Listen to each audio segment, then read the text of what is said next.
মা হারায় ফেললাম, 8 বছরে আমার দাদাকে হারায় ফেললাম। আমার আরবের মধ্যে কেউ নাই, চারদিকে আমার দুশ্মন। আমি কালেমার দাওয়াত নিয়ে কোথায় যাব?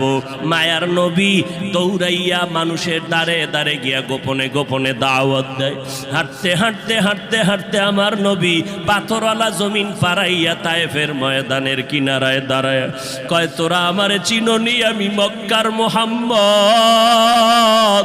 আমি এক আল্লাহর দাওয়াত দিয়ে আসছি, গ্রহণ করো।